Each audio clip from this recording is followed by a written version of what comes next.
qui profitent de cette brouille, de cette crise inattendue avec le Mali, entre l'Algérie et le Mali. Le Maroc, les Marocains, et ben voilà, les maladresses du régime algérien profitent à qui? Aux Marocains. Abdoulaye Diop a confirmé qu'il va se rendre au Maroc, à Marrakech au Maroc, à l'invitation des autorités marocaines, pour participer à une réunion ministérielle de concertation organisée dans le cadre de l'initiative de Sa Majesté le roi Mohammed VI, visant à favoriser l'accès des États du Sahel à l'océan Atlantique.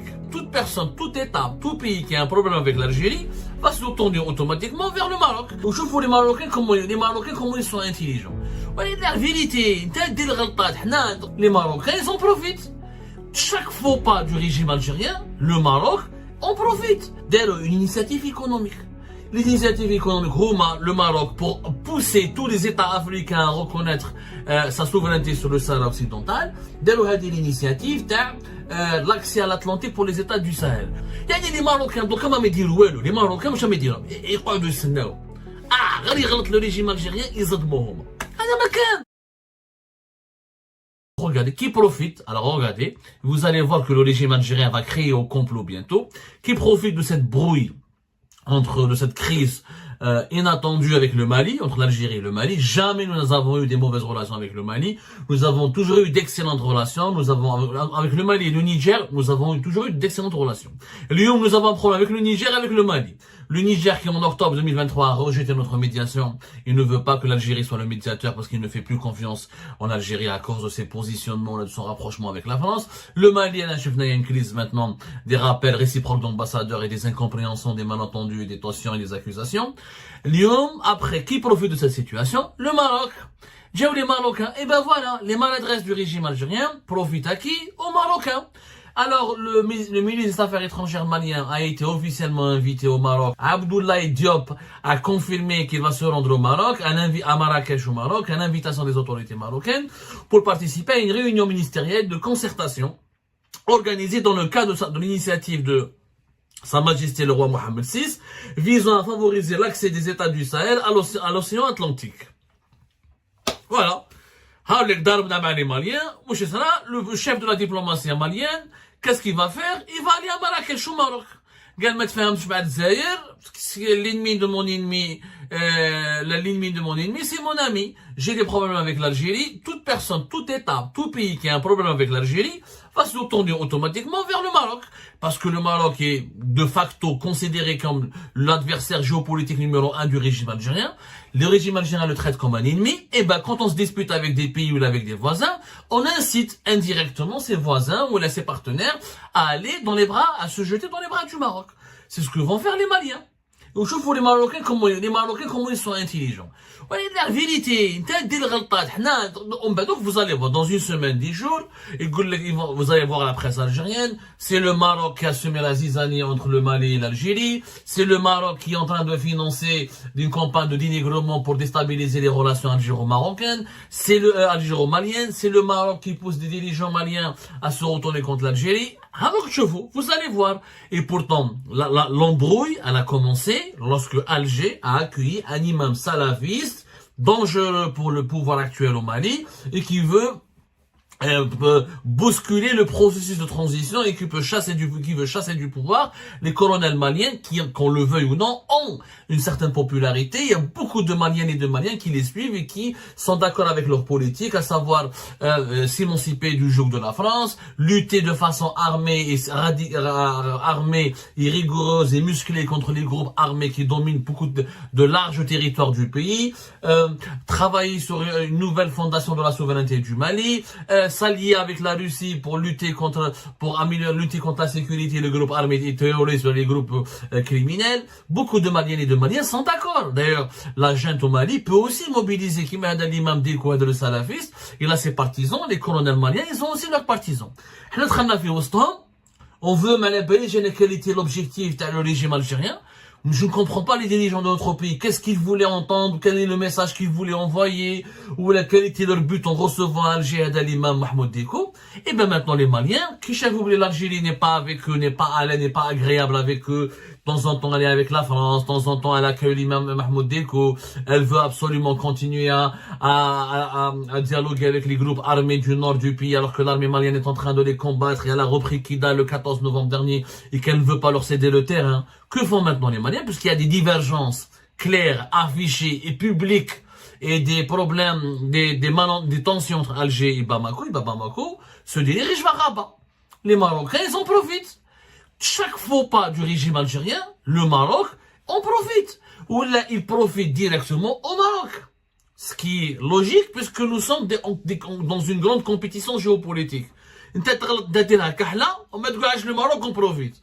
Je vous les Marocains, qu'est-ce qu'ils ont fait? Ils n'ont pas accueilli des salafistes, ils ne se sont pas mêlés des affaires internes du Mali, les Touaregs, etc. Alors que l'armée malienne est en train de lutter sur le terrain, d'ailleurs une initiative économique.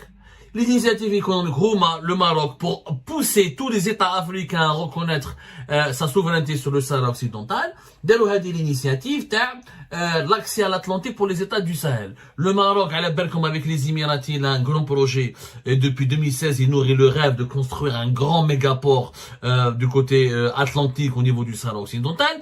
Il veut connecter, il cherche des investisseurs pour connecter le Mali, le Niger, le Burkina Faso à l'océan Atlantique en leur permettant d'accéder à des services de logistique et de transport maritime et du commerce international en profitant de certaines infrastructures qui relient les territoires maliens, burkinabé ou les nigériens à ce port qui est situé, oui, le Sahara occidental.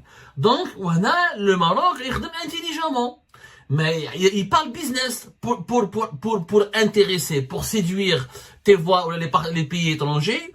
Quelle est la meilleure arme de séduction? C'est le business. C'est pas la lutte contre le terrorisme, ou la lutte, ou accueillir un chef salafiste, ou les Marocains parlent business. Ils vont inviter les dirigeants maliens. Donc voilà, on vous donne un accès au Sahara occidental, avec le port à derrière, on vous aide à financer les infrastructures. Le Maroc déjà exporte pas mal de marchandises au Mali. Des entreprises marocaines, des compagnies aériennes marocaines qui Malaram, des banques marocaines déjà sont bien installées dans l'Afrique de l'Ouest et dans le Sahel. Ça vous le savez, et je n'ai pas à le dire, on l'a déjà dit 1000 fois. Allez voir les intérêts économiques et commerciaux marocains, comment ils se développent à Ouagadougou, à Niamey, à Bamako, etc. Donc les Marocains sont en train de gagner les faveurs des dirigeants maliens en profitant de quoi? Des faux pas du régime algérien. Au lieu de penser au bien, normalement, on est le grand voisin du Mali, on partage avec eux presque 1000 km de frontières. Quelles sont les initiatives économiques que nous avons proposées au Mali? L'Algérie a proposé de financer une mosquée à Kidal. Allez au projet. C'est en finançant une mosquée à Kidal que tu vas séduire les dirigeants maliens ou les partenaires maliens. Ya Bibi, elle a même des routes, elle a même des plateformes logistiques. علاش ما نديروش des trains, علاش ما نديروش des zones de commerce, des zones industrielles. Récemment تبون قال لك on va faire du troc. يتمسخروا بالناس. Les Maliens n'ont pas besoin de troquer quoi? Ils ont besoin de créer une nouvelle économie de A à Z. On va quoi? On va leur donner du Hamoud Boualem, ils vont nous donner de l'ananas ou du coton. Mais il faut créer des projets sérieux. Des projets sérieux, c'est-à-dire des routes, des chemins de fer, des aéroports, des ports, des usines, des zones industrielles. C'est ça l'Afrique. L'Afrique. Je vais faire le troc. Je crois que la vision, les Africains c'est des sauvages. Nous sommes africains, quand je dis africains, nous attendons les pays de l'Afrique subsaharienne. Ce sont des Maokli ou des sauvages, ils ont le troc, ils veulent avoir une bouteille d'eau. C'est pas vrai. C'est pas du tout vrai. La jeunesse malienne, la jeunesse du Niger, la jeunesse du... Moi, j'ai fait l'Afrique subsaharienne. J'ai fait Ouagadougou, j'ai fait Conakry, j'ai fait Dakar, j'ai passé à côté de j'étais de passage en Nouakchott, j'ai vu Kampala. Heureusement, j'ai cette expérience qui m'a ouvert les yeux sur l'Afrique subsaharienne. C'est un continent, c'est une région dynamique du monde, où il y a des classes moyennes qui veulent aspirer à la prospérité, où les populations cherchent du travail, cherchent des emplois, cherchent à avoir des voitures, des beaux logements, des routes. Tout est à construire. Le futur de la croissance économique mondiale et même l'actualité, le présent de la croissance économique mondiale, c'est dans les pays de l'Afrique subsaharienne, c'est dans ces pays-là où on peut faire 8% de croissance économique par an. Et ce n'est pas ailleurs. Et l'Algérie n'en profite pas. Non, pourquoi? Parce que on fait uniquement de la politique politicienne, court-termiste, on ne voit pas plus loin que le bout de son nez. Alors, les colonels maliens à un moment donné, on invite un imam salafiste qui les menace qui menace de déclencher une révolte populaire contre eux, on l'accueille à Alger pour se concerter avec lui. On est toujours dans la logique de la provocation, du bras de fer, et on tire jamais les leçons de nos erreurs. Regardez la crise politique, la crise des Abraham à l'Espagne. Une année, depuis mars 2022, notamment depuis juin 2022. Fin d'année 2023, l'Algérie a changé de doctrine, et l'ambassadeur algérien est revenu à Madrid, et les relations commencent à s'améliorer. En une année de bras de fer avec l'Espagne, qu'est-ce qu'on a gagné? On n'a rien gagné, c'est le Maroc qui en a profité. On a poussé les Espagnols à faire plus de business avec les Marocains, à améliorer, renforcer leur alliance avec les Marocains, et l'Espagne est devenue le premier partenaire commercial du Maroc, et les entreprises espagnoles qui travaillent avec l'Algérie sont parties travailler en Espagne. Donc on a fait les affaires du Maroc. Toute erreur que fait le régime algérien profite au Maroc. Son cri de complot. Il y a des Marocains, donc comment me dire, les Marocains, je me dire, ils croient de Sénao.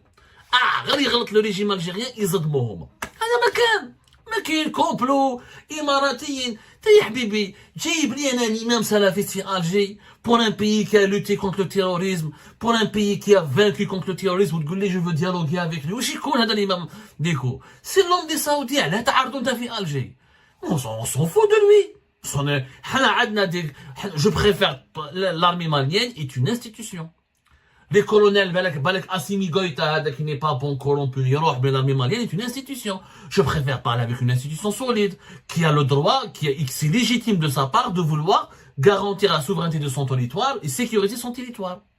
On a provoqué une crise diplomatique avec le Mali, gratuitement. Et maintenant, les Maliens vont faire quoi? Vont aller au Maroc. Et vous allez voir comment les Marocains vont profiter. Il y aura des aides financières, il y aura des invitations, des projets économiques, etc. Et les Algériens, nous, on va gagner quoi? On va avoir des rapports totalement hostiles, toujours tendus, de l'incompréhension. Et nous avons aujourd'hui des problèmes avec presque tous nos voisins. Mais qu'est-ce que la Tunisie, encore la Tunisie, elle est obligée de s'entendre avec nous, parce que qu'est-ce qu'on y a les Tunisiens? C'est un pays en faillite, le gaz est dépendant à plus de 60% de l'Algérie, l'électricité dépend à plus de 40% pour produire l'électricité de l'Algérie, il y a l'Algérie qui peut les aider, qui peut leur donner de l'argent, c'est un pays en faillite, les Tunisiens ما لقاو حتى واحد. وكان لقاو demain d'autres partenaires يرمونا الماء حنا ثاني. ما نفهموا مع حتى واحد. La Mauritanie c'est superficiel, le Mali ضربنا معاهم, Niger رانا c'est froid. Le Maroc au bord d'une guerre, l'Espagne, tu ne les comprends rien. C'est une politique de l'humeur. Le régime algérien pratique une géopolitique de l'humeur, de l'émotion, de l'enfantillage, de l'instabilité, de caractère, une diplomatie une diplomatie d'un sale caractère. C'est-à-dire, quand je suis en colère, je te bouscule, je te provoque, je rends les relations, je gèle, etc. Je m'énerve contre toi. Et quand j'ai besoin de toi, j'essaie de me rapprocher de toi et de me rattraper, mais sans trop y montrer, tout en restant digne, tout en restant snob. C'est pas comme ça que ça marche les relations entre les États. On s'entendait avec tout le monde. Les Maliens, on était une grande puissance au sein de l'Union africaine. Les Marocains ما كانوش يدوروا ni à gauche ni à droite في بوتفليقة حبينا ولا كرهنا نقولوا الحقيقة. Et les Marocains sont revenus en force sur la scène africaine contre le Bouteflika est devenu très malade, absent à partir du moment de 2016-2017. Donc يا جماعة تقبلنا الدنيا, on a offert un boulevard royal au Maroc qui va maintenant s'implanter au Mali, s'implanter au Niger, s'implanter partout. Et nous, on a gagné quoi? Les slogans. Vous allez voir des campagnes de presse, des accusations des théories de complot, etc.